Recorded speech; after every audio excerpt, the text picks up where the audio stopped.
할렐루야, 할렐루야. 3월 1일 금요 새벽 예배에 주님의 전으로 나오신 모든 성도님들을 예수님 이름으로 환영하고 또 축복합니다.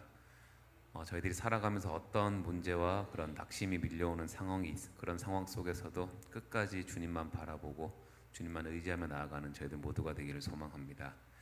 우리 시간 우리의 진정한 힘 되시고 참 소망 되시는 주님을 함께 찬양하며 나아갑시다.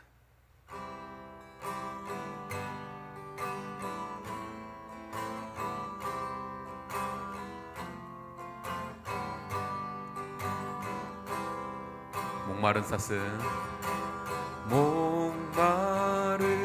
사슴 시내 물을 찾아 헤매이듯이 내 영혼 주를 찾기에 갈급하나이다.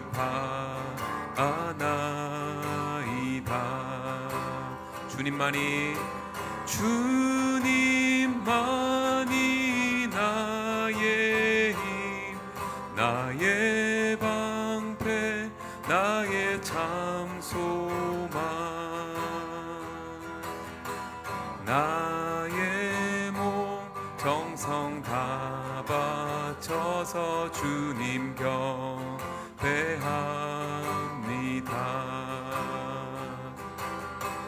금보다 귀한 나의 주님, 내게 만족 주신 주, 당신만이 나의 기쁨, 또한 나의 참 보배. 주님만이 나의 힘, 주님만이 나의 힘, 나의 방패, 나의 참 소망, 나의 몸 정성 다 바쳐서 주님 경배합니다. 주님만이 나의 힘, 주님만이 나의 힘, 나의 방패, 나의 참 소망, 나의 몸 정성 다 바쳐서 주님 경배합니다. 마지막으로 고백합시다. 목마른 사슴 시내 물을 찾아 헤매이듯이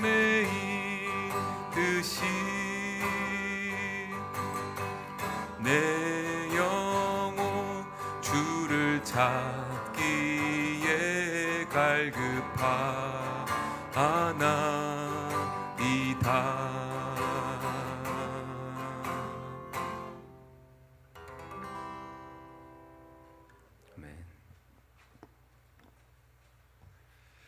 좋으신 하나님 아버지, 감사합니다. 오늘도 이른 아침부터 주님 앞에 나와 찬송함으로 나아가는 주님의 성도들, 하나님께서 일일이 기억해 주시고 저들의 찬송과 기도 가운데 함께하여 주옵소서.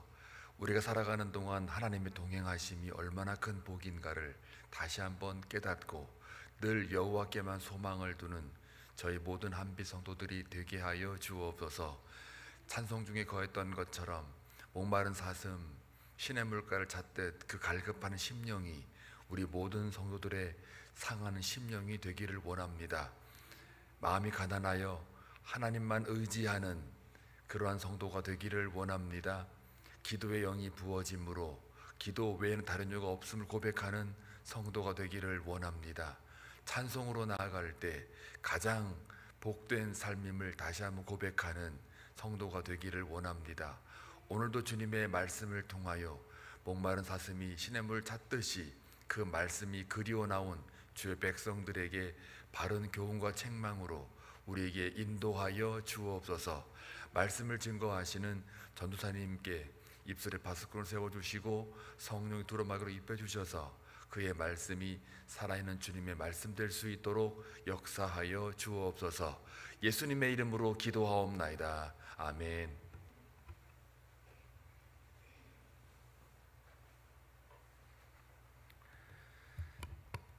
오늘 하나님께서 저희들에게 허락하신 말씀은 시편 42편 1절에서 11절까지의 말씀입니다. 시편 42편 1절에서 11절까지의 말씀입니다. 저희 함께 교독하며 나아갈 때 하나님의 음성을 듣기를 원합니다. 하나님이여, 사슴이 시냇물을 찾기에 갈급함 같이 내 영혼이 주를 찾기에 갈급하나이다.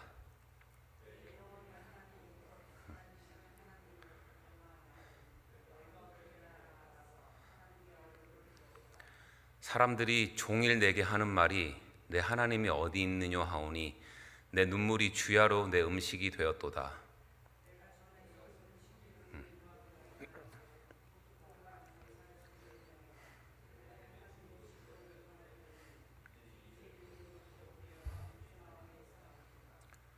내 영혼아, 내가 어찌하여 낙심하며 어찌하여 내 속에서 불안해하는가? 너는 하나님께 소망을 두라. 그가 나타나 도우심으로 말미암아 내가 여전히 찬송하리로다.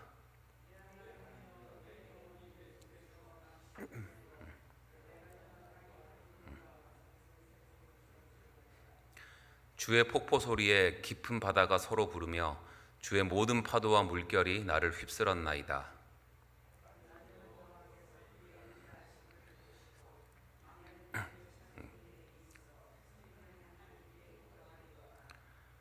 내 반석이신 하나님께 말하기를 어찌하여 나를 잊으셨나이까?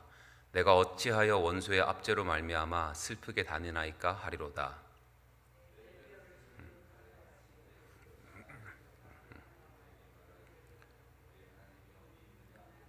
다 같이 읽겠습니다. 내 영혼아, 내가 어찌하여 낙심하며 어찌하여 내 속에서 불안해하는가? 너는 하나님께 소망을 두라.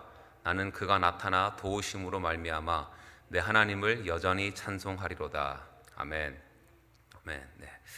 오늘 본문 시편 42편은 저희들이 방금 불렀던 목마른 사슴 이 찬양 때문에 왠지 예전에 엄청 많이 읽었던 것 같은 그런 느낌을 주는 시편입니다. 그리고 이 시편의 전체적인 내용을 보게 되면 참 평화스러워 보이는 우리 그 찬양의 PPT 배경과는 달리 지금 이 저자가 자신이 처해 있는 그런 어떤 절망과도 같은 상황 속에서 자기의 그 상황을 하소연하고 또 하나님께 간절하게 도움을 구하는 그런 탄원시인 것을 볼 수가 있습니다.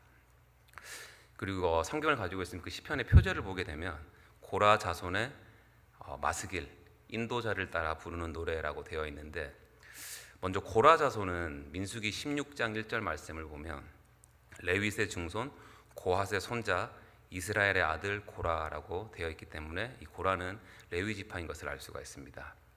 그리고 저희들이 고라라는 이 사람의 이름을 들으면 딱 떠오르는 장면이 있죠. 그 출애굽해서 이제 38년 광야 생활이 거의 끝날 때쯤에 고라가 자기 사람들을 모아서 자기가 이제 레위 지파의 제사장이 되려고 모세와 아론을 대적합니다. 그래서 그 일 때문에 하나님께서 그를 따랐던 고라와 이제 그를 따랐던 250명의 그 사람들을 땅에 떨어져 죽게 하신 그 장면을 다들 기억하실 겁니다. 그래서 우리가 고라 자손이라 그러면 뭔가 이렇게 하나님에 대한 배신과 어떤 불순종에 대한 그런 상징 같고, 그 당시에 땅에 떨어져 죽었을 때 싹 다 그 고라 자손들이 다 진멸한 것처럼 느껴지는 것이 있는데, 민수기 26장 11절 말씀을 보면 고라의 아들들은 아직 죽지 아니하였다라고 기록되어 있습니다. 그러니까 하나님께서 이 고라 자손들은 고라의 자손들 아들들은 죽이지 않으시고 살려주셨을 뿐만이 아니라 저희가 성경 곳곳을 보면 이 고라의 자손들은 계속 번성해서 그 하나님의 성전에서 찬송을 부르는 역할을 맡고, 지금으로 따지면 찬양대를 담당하는 거죠. 성막에서 또 수종 드는 일을 들었고 성막 그 문지기의 일도 감당했던 것을 저희가 볼 수가 있습니다. 정말 고라가 한 짓을 생각하면 전적인 하나님의 그 은혜죠. 그리고 그 마스길이라고 하는 것은 무슨 뜻이냐면 문자 그대로는 교훈이란 뜻인데, 좀 더 정확하게는 하나님께 간절하게 기도하면서 나아갈 때 성령님께서 저희들 마음에 주시는 그런 음성, 그런 교훈을 바로 마스길이라고 합니다. 그리고 말씀을 준비하면서 보니까 이 많은 학자들이 이 시편 42편은 목숨 걸고 하나님의 그 성전을 지켰던 고라 자손들이 이제 바벨론 포로가 돼가지고 더 이상 하나님을 예배할 수 없는 그런 상황 속에서 슬픔 가운데 이 시편을 썼다라는 그런 견해가 많고, 그리고 또 어떤 학자들은 이 아들 압살롬의 반역으로 더 이상 이제 성전에서 예배할 수도 없고 자기 친아들한테 그렇게 죽지 않기 위해서 쫓기는 그런 비참한 상황 속에서 막 다윗이 이제 억울함에 눈물을 흘리면서 썼다라는 그런 견해도 있더라고요. 뭐 누가 썼든 간에 저희들이 말씀을 읽었듯이 이 시편 42편은 아주 힘든 상황 속에서도 끝까지 주님께 소망을 두고 포기하지 않고 하나님께 갈망하면서 그렇게 이 저자가 믿음으로 나아갔을 때, 그때 하나님께서 주신 마스길, 즉 하나님이 주신 그 교훈으로 이 시편이 쓰여졌다는 것을 저희가 알 수가 있습니다. 그래서 오늘 말씀을 통해서 이 시편의 저자가 정말 죽을 것 같은 그런 상황 속에서도 끝까지 주님을 의지하며 나아갔을 때 얻었던 그 하나님의 마음과 그 하나님의 교훈을 저희들도 깨닫고, 또 어떤 상황 속에서도 우리도 주님께만 소망을 두고 나아갈 것을 이렇게 좀 결단하는 마음으로 오늘 말씀 함께 살펴보기 원합니다. 1절 말씀 한번 같이 한번 읽어보겠습니다. 네, 시작. 하나님이여 사슴이 시냇물을 찾기에 갈급함 같이 내 영혼이 주를 찾기에 갈급하나이다. 아멘. 1절에서 이 시편 저자는 자기의 영혼이 주님을 찾는 것을 사슴이 시냇물을 찾는 것에 비유를 하고 있습니다. 저희들이 이 문장을 좀 더 잘 이해하기 위해서는 그 사슴의 특징을 좀 알아야 되는데, 사슴의 특징은 뭐냐면 일단 사슴은 스스로가 자기 몸을 지킬 수 있을 만한 어떤 공격 수단이 없어요. 강한 이빨을 가지고 있다거나 강한 발톱 같은 것이 없기 때문에 자기보다 강한 동물, 맹수들이 이렇게 공격을 하게 되면 유일하게 할 수 있는 것이라고는 도망가는 것밖에 없는 그런 연약한 초식 동물입니다. 거기다가 이 사슴은 아주 치명적인 약점을 가지고 있는데, 그게 뭐냐면 이 사슴 안에 흐르는 피가 전체적으로 다른 동물들보다 훨씬 더 뜨겁다고 합니다. 그래서 이 몸에 항상 열이 있어서 또 목이 엄청 얇고 길잖아요. 그래서 물로 계속 목을 축여주지 않으면 그게 몸에 있는 열 때문에 식도가 이렇게 말라붙어서 죽는다고 합니다. 그러니까 사슴한테 있어서 이 물은 그냥 목말라서 마시는 그 정도 차원이 아니라 이 물을 마시지 않으면 자기가 죽게 되는 그런 생명과 직결되어 있다는 거예요. 그래서 이 시편의 저자가 말하는 1절의 고백은 지금 죽냐 사냐 생사의 기로에서 하나님께 주님 저 좀 살려주세요. 저 제발 죽지 않게 죽기 싫다고 이렇게 하나님께 간절하게 말하고 있는 그런 목숨을 건 고백이라는 것입니다. 거기다가 저희들이 또 하나 알아야 되는 게 그 이스라엘 지역의 땅은 보면 석회암 지역이라서 비가 아무리 많이 와도 그 안에 이렇게 갈라져 있기 때문에 물을 흡수할 수가 없다고 합니다. 땅이. 그래서 사슴이 물을 찾을 때 막 우리가 생각하는 그런 푸른 계곡에서 물을 찾는 것이 아니라, 사진을 한번 잠깐 볼게요. 또 뒤로 가보시면 사진이 있는데, 네, 저런 땅. 그리고 그 다음 거 한번 보여주실래요? 저런 땅에서 사슴이 물을 찾는다라는 거예요.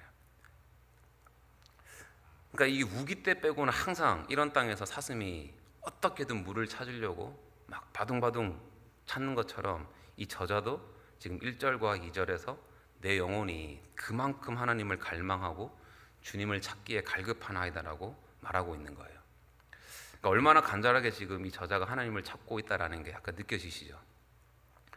그러니까 이런 상황도 절망적인데 3절을 보게 되면 주위 사람들이 하루 종일 야, 너 이렇게 힘든데 네가 믿는 하나님은 어딨냐? 라는 식으로 조롱까지 당하니까 이제 시인의 그 눈물이 밤낮으로 음식이 될 만큼 힘들고, 4절에서는 예전에 이제 기쁘게 찬송하고 하나님께 그 예배드렸던 그때를 기억하면서 이 시인의 마음이 더욱더 무너져 내리고 있음을 고백하고 있습니다.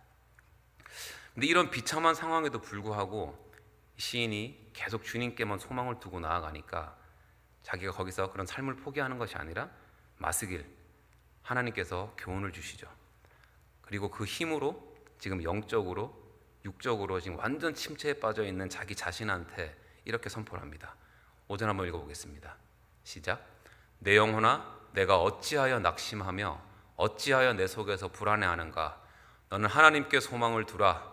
그가 나타나 도우심으로 말미암아 내가 여전히 찬송하리로다. 아멘. 그러니까 지금 시인은 5절에서 스스로에게 이렇게 선포하고 있는 거예요. 야, 지금 네 앞에 있는 상황에만 시선을 두니까 주님이 너와 함께, 지금 이 순간도 함께하고 있는 것을 네가 까먹게 되고, 그러니까 네가 지금 두려워하는 거라고. 하나님이 지금도 너와 함께 하신다.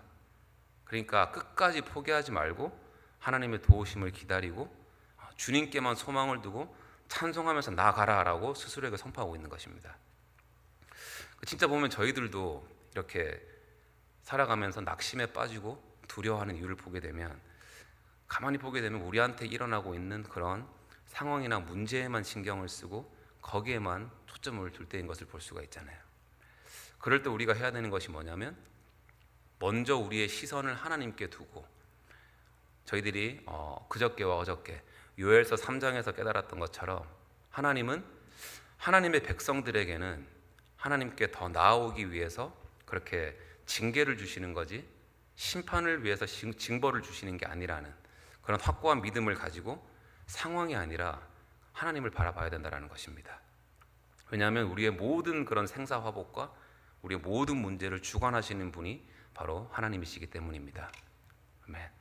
네, 그래서 어떤 상황 속에서도 우리한테 일어나는 그런 문제와 상황이 아니라 그 상황을 주관하시는 하나님께만 우리의 시선을 고정하고, 또 그때마다 주님이 주시는 그 힘으로 그렇게 기쁨으로 주님을 찬양하며 나아가는 저희들 모두가 되기를 소망합니다.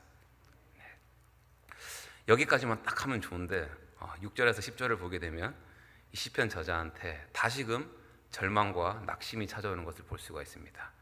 6절 말씀 초반에 보게 되면 내 하나님이여 내 영혼이 내 속에서 낙심이 되므로 라고 시작하고 있잖아요. 이 진짜 보면 저희들이 살아가는 거랑 인생이랑 참 똑같다라는 생각을 하게 됩니다. 힘든 문제가 생겨서 주님께 막 매달려서 살려달라고 이러다 보면 어느새 회복이 돼 있고, 그렇게 자신감이 생겨서 이제 내가 이 시험 이겨냈으니까 이제 절대 쓰러지지 않으리라, 시험 당하지 않으리라 라고 고백을 하지만, 또 어느 순간 보면 주위의 환경이나 내 주변에 누군가가 어떤 말하는 그런 것 때문에 상처받고 시험에 들고 쓰러지고 낙담하게 되고 또 주님께 나와서 기도하고 일어나고 반복되고 있잖아요. 그러면서 6절 후반부에 보게 되면 요단 땅과 헤르몬과 미살산에서 주를 기억하나이다 라고 하면서 세 군데의 지명이 나오죠. 여기서 요단 땅은 유대 지역 광야를 얘기하고, 헤르몬산은 우리가 마가복음에서도 나왔죠. 그 이스라엘 최고 그 북쪽 산악지대에 위치하고 있는, 갈릴리 지역 북쪽에 위치하고 있는 한 2850m 정도 되는 이스라엘에서 가장 높은 산을 가리킵니다. 그리고 미사엘산이라고 하면 위치가 어디인지는 정확히 알 수는 없지만 확실한 것은 예루살렘과 떨어져 있는 어떤 작은 산을 말한다고 하는데, 이 세 군데의 특징이 뭐냐면 다 예루살렘과 아주 멀리 떨어져 있다는 거예요. 그래서 이 시편 기자가 지금 말하는 것은 자기를 쫓아다니는 대적들을 피해서 항상 주님께 예배드렸던 그 예루살렘으로부터 멀리 떨어져 있는 지금 자기의 처지를 지금 슬퍼하고 한탄하고 있는 그런 시인의 심적인 상태를 말해주고 있는 것입니다. 그리고 이제 7절에서 시인을 보게 되면 자신이 그 처한 상황을 폭포와 파도로 비유하고 있어요. 여러분들, 이렇게 폭포가 쏟아질 때 어떻게 쏟아지죠? 저희가 나야가라 제가 가보진 않았지만 그 물줄기만 봐도 엄청나잖아요. 이 물줄기가 떨어질 때 이 폭포수가 밑에 있는 지반이 약하기 때문에 내가 살살 떨어져야 되지 이런 게 아니잖아요. 그 보게 되면 막 인정사정 없이 그 엄청난 힘으로 폭포수가 위에서 밑으로 떨어지는 것을 볼 수가 있는데, 그러니까 이렇게 폭포수가 떨어지듯이 그런 힘든 상황이 나를 계속해서 짓누르고 있고 파도가 멈추지 않잖아요. 그 멈추지 않는 파도처럼 계속 자기를 위협하고 자기를 두렵게 하는 일들이 내 삶에 지금 계속해서 일어나고 있다라는 그런 자기의 힘든 상황을 7절에서 하나님께 막 토로하고 있는 것입니다. 그렇게 하나님께 부르짖으며 나아가니까 8절을 보면 이렇게 고백하죠. 낮에는 여호와께서 그의 인자하심을 베푸시고 밤에는 그의 찬송이 내게 있어 생명의 하나님께 기도하리로다 라고 선포하는, 하나님께서 다시 시인에게 하나님께 기도할 수 있고 또 찬송할 수 있는 힘을 회복시켜 주시는 것을 볼 수가 있습니다. 그리고 9절에서는 이 시편 저자가 주님 어찌하여 저를 잃으셨습니까? 제가 너무 슬픕니다. 힘듭니다라고 주님께 더 간절하게 탄식하면서 나아가고 있어요. 이 정도면 정말 주님이 상황을 바꿔주실 만도 한데 10절을 보면 또 4절에서처럼 시인을 더 낭망하게 하는 일이 생기고 있습니다. 우리 10절 한번 같이 읽어볼게요. 시작.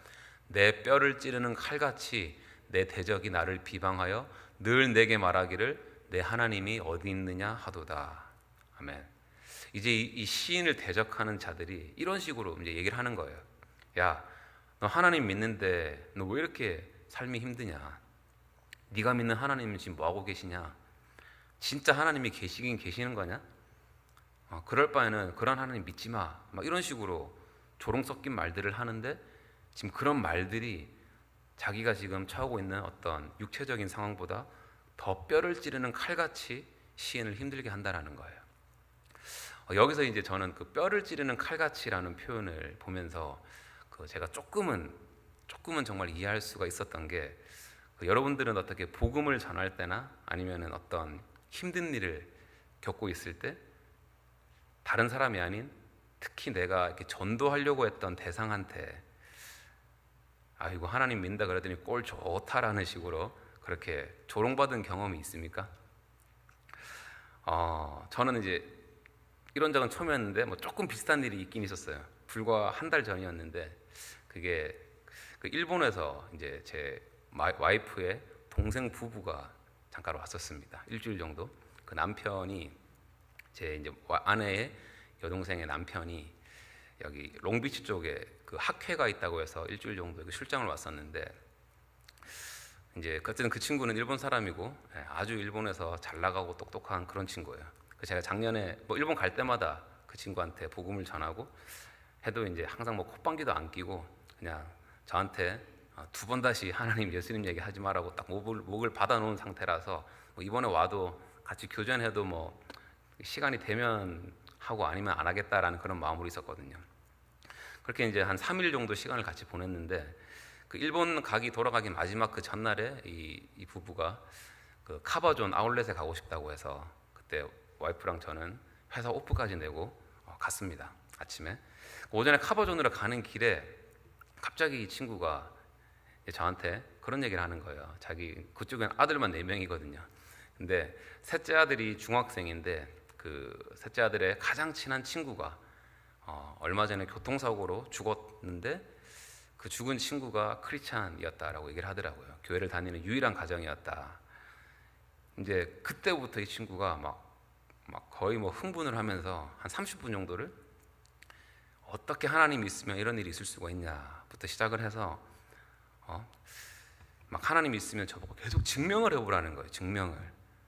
증명을 해보라고 하면서 자기는 진짜로 그 진화론을 PPT로 나한테 이것이 사실이라는 것을 증명도 할 수 있다라고 막 이런 엄청난 교만하면서도 말도 안 되는 얘기를 하고 또 계속 지적하는 게 예수님이 하나님의 아들이라면 진짜 그분이 하나님의 아들이라면 왜 이렇게 같은 하나님한테 같은 말씀으로 나와야 그럼 한 종교만 나와야 되는데 왜 너희들이 말하는 그런 이단들 같은 그런 종교들이 수없이 많이 생겨나고 왜 종교라는 이유로 중세시대 때 그렇게 많은 사람들을 죽였으며 그러니까 자기가 봤을 때 이 친구가 의사거든요.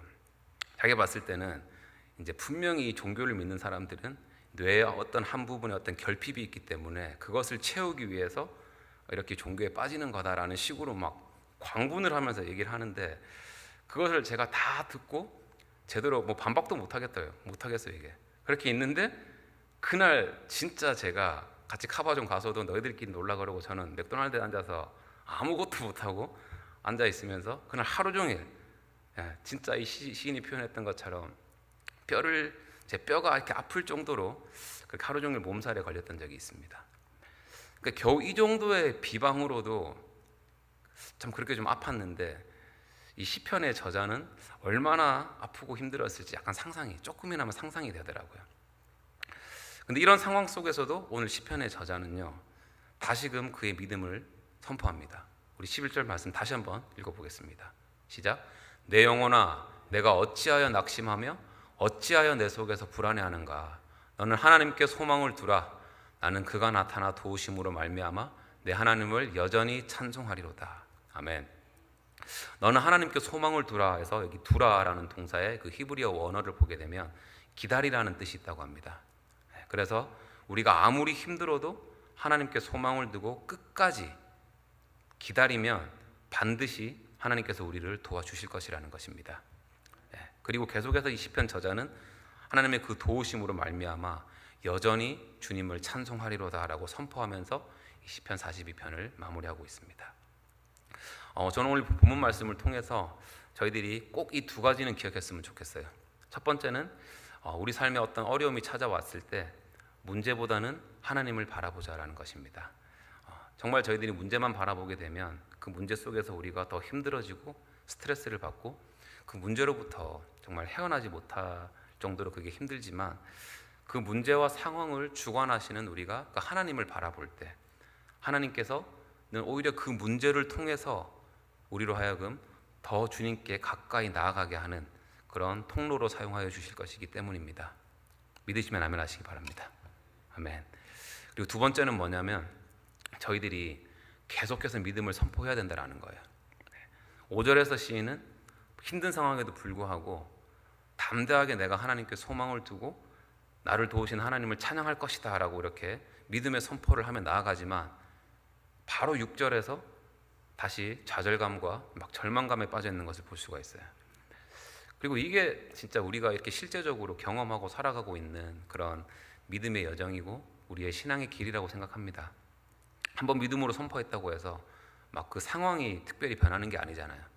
오히려 어쩔 때는 막 그때 그럴 때일수록 우리한테 더 큰 낙심이나 이렇게 절망이 찾아올 수도 있지만 이 시편의 저자를 보게 되면 또 11절에서 다시 믿음으로 선포하고 있습니다.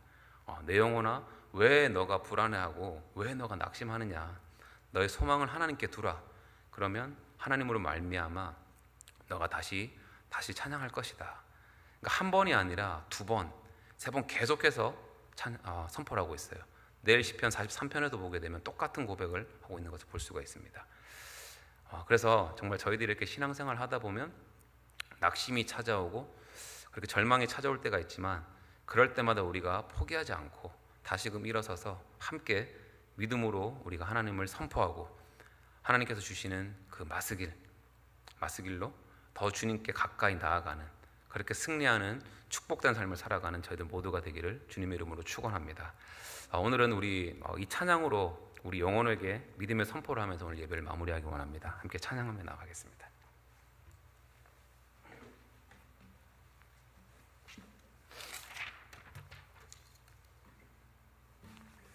네, 함께 찬양하며 나갑시다. 찬양하라 내 영혼아, 찬양하라 내 영혼아, 찬양하라 내 영혼아, 내 속에 있는 것들아 다 찬양하라. 감사하라 내 영혼아, 감사하라 내 영혼아, 내 속에 있는 것들아 다 감사하라. 기뻐하라 내 영혼아, 기뻐하라 내 영혼아, 기뻐하라 내 영혼아, 내 속에 있는 것들아 다 기뻐하라. 송축하라 내 영혼아, 송축하라 내 영혼아, 내 속에 있는 것들아 다 송축하라. 마지막으로 찬양하라. 찬양하라 내 영혼아. 찬양하라 내 영혼아. 내 속에 있는 것들아 다 찬양하라.